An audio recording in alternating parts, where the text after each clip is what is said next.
Konnichiwa, Japan fans. In today's show, we're going to look at phishing in sales.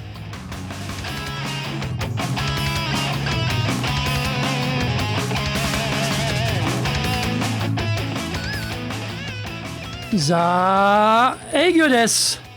それでは行きましょう. So let's get going. This is the 5th year of the Sales Japan Series podcast, broadcasting around the world from the Beverly Hills of Japan, Minato-ku, here in downtown Tokyo. It is chic central.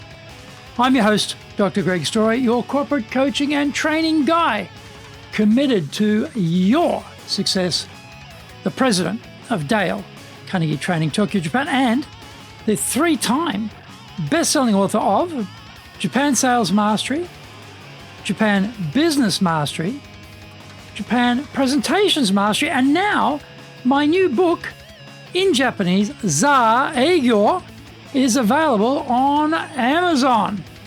In this podcast, I want to help you to survive COVID-19. Don't forget to subscribe and share this podcast with your family, friends, and colleagues. We are not being sponsored by Libsyn, but we value your privacy, which is why we have our podcast hosted by Libsyn, who, unlike many other podcast hosts, have a strict policy that does not allow access to your private information by anyone. Here is our daily podcast lineup on iTunes. Mondays, the Cutting Edge Japan Business Show. Tuesdays, the Presentation Japan Series. Every second Tuesday, the Business Tatsujin no Oshie Show. Wednesdays, the Sales Japan Series. Thursdays, the Leadership Japan Series. And every second Thursday, the Business Pro Podcast Show. Fridays, the Japan Business Mastery Show. And Saturdays, Japan's top business interviews. Now, this is episode number 286. And today we're talking about bait your hook in sales. I do a lot of coaching for salespeople, and there is a common theme which continuously arises, which reveals why they are not getting sales with their clients. They get very deep into the weeds of the solution for the buyer. The features of their widget monopolize their own minds, and this is what they try to use to envelop the client with. It doesn't work for a simple reason. Clients buy the application of the benefits of the solution, not the features. You would think, Greg, this is highly obvious, buddy. Yet, salespeople keep leaping to the features and forget about extolling the virtues of the benefits. Take a long, cold, hard look at your own sales materials. Are they a compilation of features, describing in detail how the widget works, and substantially light on the benefits of employing the widget? Salespeople are often engrossed with the execution piece of the sale. They want to explain how the widget will function for the buyer, going into depth on the intricacies of the how it works. This is important because the buyer needs to know they can integrate the solution into their existing business. But this is not why they will buy. I was accosted by a salesperson who battered me with the gritty detail for 25 minutes. It was a slide-driven sales presentation, and it was very comprehensive and detailed in explaining how the widget worked.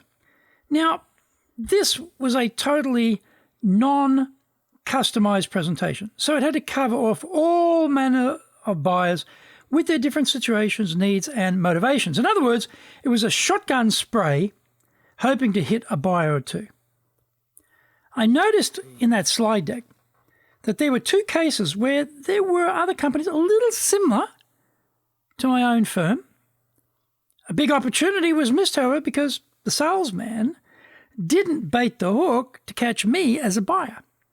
He launched straight into his pitch, which doubtless was something he'd been doing for the last 20 years or so, judging by his age. So he's been failing now for over 2 decades and still hasn't worked it out. If talking about the benefits was so obvious, such a default position, then how could this be happening in this day and age?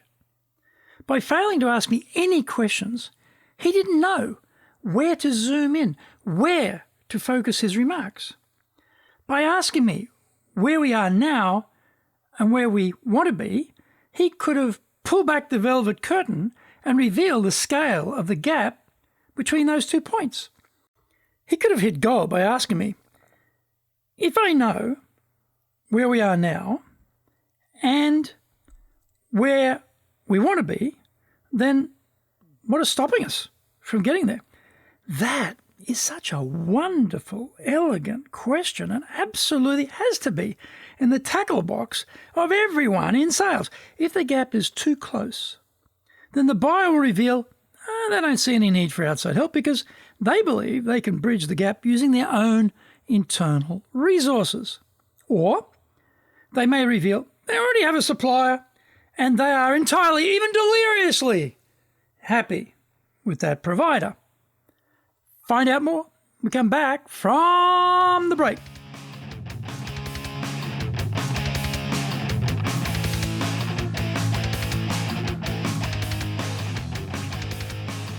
Our show today is brought to you by our public programs, but we also do custom-made in-house classes. Now, we do them in our super safe classroom, we do them live online, and we do them in Japanese, and we do them in English. Today's show is brought to you by, on the 23rd of April, we'll be doing our professional ongoing education series. On the 13th of May, we're doing our course previews, and on the 18th of May, we'll be doing our Dale Carnegie course.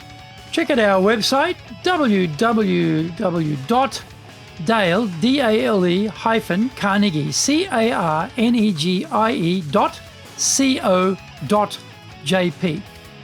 Get my best-selling books, Japan Sales Mastery, that's the Bible for selling in Japan, and Japan Business Mastery, and my new book, Japan Presentations Mastery. And they're all available on Amazon.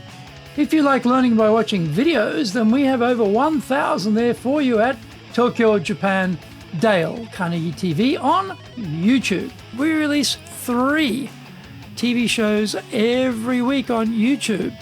The Cutting Edge Japan Business Show, that's the premier business show in Japan, comes out Mondays.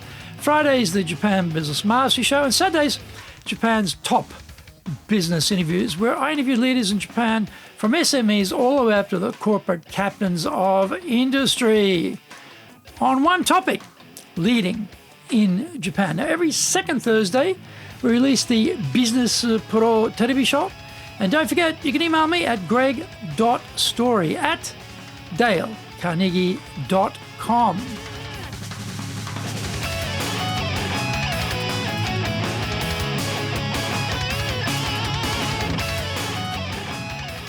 Welcome back.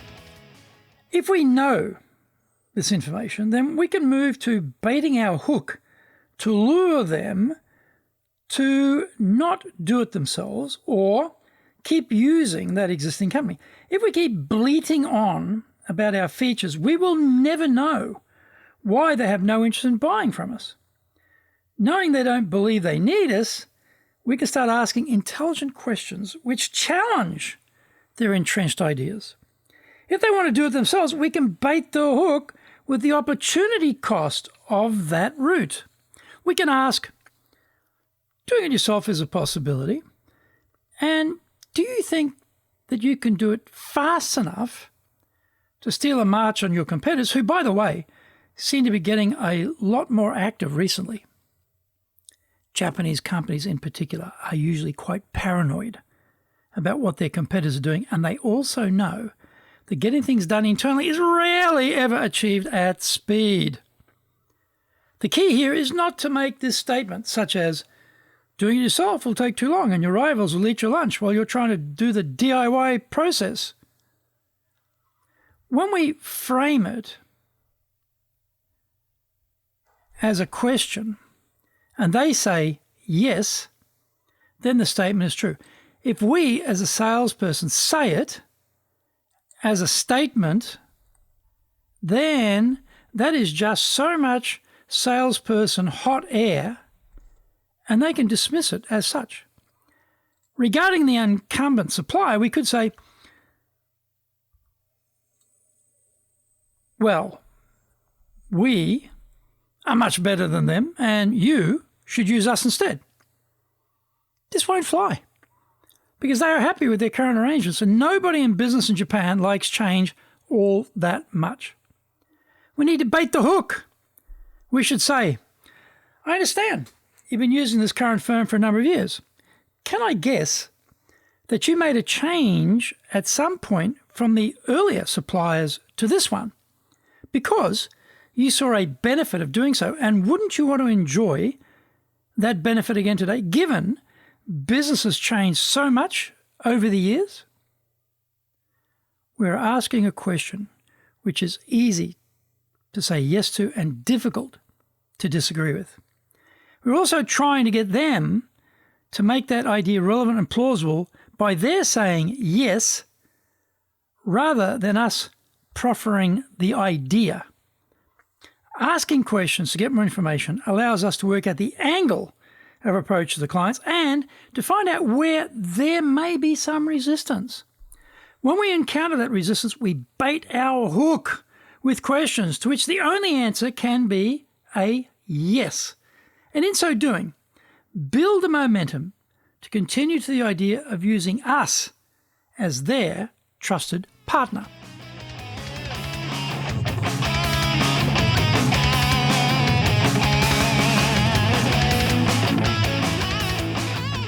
Thank you for joining the Sales Japan series. If you found the program useful, please work on your karma and share it with your family, friends, and colleagues. Don't forget to subscribe and share this podcast. Immediately apply what you've learned today. Use it and go out there and survive. Remember, I'm your corporate coaching and training guy in your corner, committed to your success here in Nippon.